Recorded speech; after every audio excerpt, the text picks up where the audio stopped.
The Sur-Ron Ultra Bee is one of the latest electric dirt bikes to hit the market, and it is perfect for anyone who loves off-roading.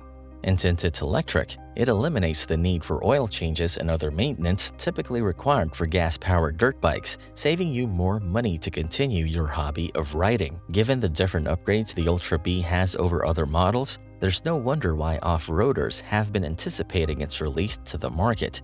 If you're one of those interested in buying the Sur-Ron Ultra Bee, then stay tuned and learn more about it in this review.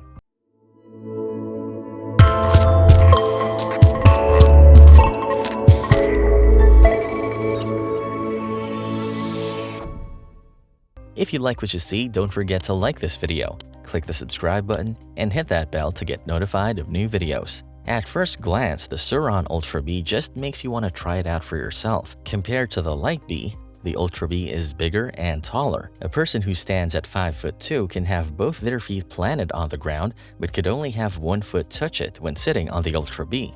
On the display screen, you can find the maximum speed, the status of the battery, the time in 24-hour format, and the power modes, which are Daily, Eco, and Sport. You can change the traction control by using the lever, specifically the ASR function, which can be turned on and off by clicking it 3 times and can also be set to 3 different settings: low, mid, and high. The battery is removable and has a capacity of 74 volts and 55 amp hours, which totals just over 4 kilowatt hours. The bike also has a fully adjustable KKE fork and shock, 19-inch wheels, and weighs 187 pounds. It has a region traction control and storage area under the seat for carrying a charger or other items. Off-road riders will find it easy to love the powerful performance of this bike. The Ultra Bee delivers a significant increase in power, making it a thrilling ride. For riders transitioning from a modified Light BX, the power output may depend on the specific tune. While it may not be as fast as a 15 kilowatt tune, it still offers a comparable experience to Mode 3 or 4 on that bike. The Ultra Bee has a 12.5 kilowatt tune in Sport mode, and while it is slightly heavier, it is not significantly so. The throttle mapping on the Ultra Bee is superior to any previous version of the Light Bee when ridden in stock form. An additional benefit that you get from the Ultra Bee is that, like any other electric bike model out there, it does not make any noise, no matter how hard you squeeze the throttle, giving you more locations to ride your bike. This is particularly important as the availability of riding areas is decreasing. This opens up the possibility of new riding venues near homes and cities, increasing the amount of time that you can ride, something you can't often do with gas-powered bikes without receiving complaints from the residents. As far as ergonomics go, the Ultra Bee's electric dirt bike is a huge step up from the Light BX. If you're used to riding a Light BX, you'll find this bike to be a significant upgrade in terms of ride quality and comfort. It's not as massive as a standard dirt bike, but it handles just as well and is just as much fun to ride. The bike has a compact and lightweight feel, not unlike a scaled-down KTM Freeride EXC. You'll experience some oversteering, particularly in tight corners. Aside from that, the front end of the bike feels a little twitchy. This problem can be addressed by adjusting the rear sag height, fork height, wheel, and tire size to see how the rake and trail of the front react. Most riders would probably want to change to the CSC tires on the Ultra Bee to further avoid front-end issues. The suspension is excellent for the price. Depending on the rider and the terrain, the suspension can feel anywhere from smooth to bouncy. If you're used to riding traditional dirt bikes or are particularly picky about suspension, you may want to look into upgrading options for this setup. But the Ultra Bee suspension remains superior to what the Light Bee has. Luckily, the Ultra Bee offers a significant amount of potential for modifications, particularly in terms of suspension. Given the nature of this bike, it presents a variety of reasonable options for customization and improvement. Overall, most riders will find the Ultra Bee suspension more than enough for their riding needs. The power on the Ultra Bee electric bike is truly impressive, providing more than enough for a trail bike. While it may not have the same feel as a motocross bike, it reaches a top speed of almost 56 miles per hour.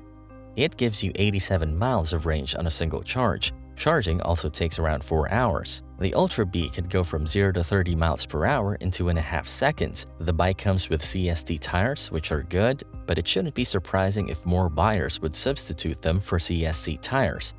The brakes on the Sur-Ron Ultra Bee electric dirt bike are also noteworthy. They are significantly better than those on the Light Bee, as expected. The brake pads on the Ultra Bee also appear to have a longer lifespan than the Light Bees.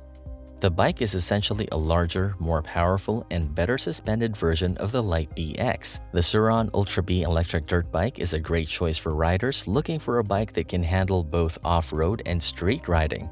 Even in its stock form, this bike is sure to please. However, for those who enjoy modifying their bikes for motocross tracks or serious trails, the Ultra Bee is an excellent platform to start with. The modification options are going to be endless on this bike. The power out of the box is really great, which is going to be suitable for so many people.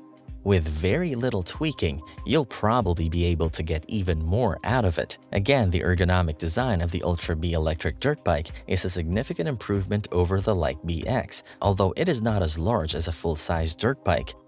The Ultra Bee feels like a slightly smaller KTM Freeride. However, this is on the biker's stock form, and making some changes such as moving the foot pegs and installing taller handlebars can greatly improve the ergonomics and make the bike feel much better than the Light Bee X. The bike is more catered toward off-road riders, but stunt riders may also enjoy it. If you want to, you could experiment with suspension, wheel and tire, fork height, and sag settings to see if a better remedy for the front end can be found, because that's really the only problem you'll encounter with the Ultra Bee. Another thing to keep in mind is that the Ultra Bee photos you see online are the street-legal versions, which are not available in the US. They may have a tail light and a headlight, but they do not pass certain driving regulations. Fortunately for anyone interested in owning an Ultra Bee, all Sur-Ron bikes that enter the country this year are going to be given VIN numbers and MSOs. This means that you can go to your local DMV and request to have your Sur-Ron bike made street legal. Once you get that out of the way, there's nothing stopping you from doing whatever you want with your Ultra Bee. So there you have it, the Sur-Ron Ultra Bee is the latest addition to the company's line of electric off-road bikes, building on the success of its predecessors. The bike's powertrain system is the heart of this mid-sized powerhouse, and it is designed to deliver precision handling, smooth power output, and advanced off-road traction control. The newly designed platform helps riders tackle any obstacle with ease, making it a must-have for off-road enthusiasts. You can get the Ultra Bee for $6,499. It's definitely more expensive than the Light Bee X, but what you get is a more capable and fun electric dirt bike. Plus, the Light Bee X is just smaller and everything. Unless you're tiny, there's no reason for you to even consider buying the Light Bee X over the Ultra Bee, even with the latter's jaw-dropping price tag. This was EV News Network with the Sur-Ron Ultra Bee. What are your thoughts on the highly anticipated electric dirt bike? Comment them down below. Until the next video.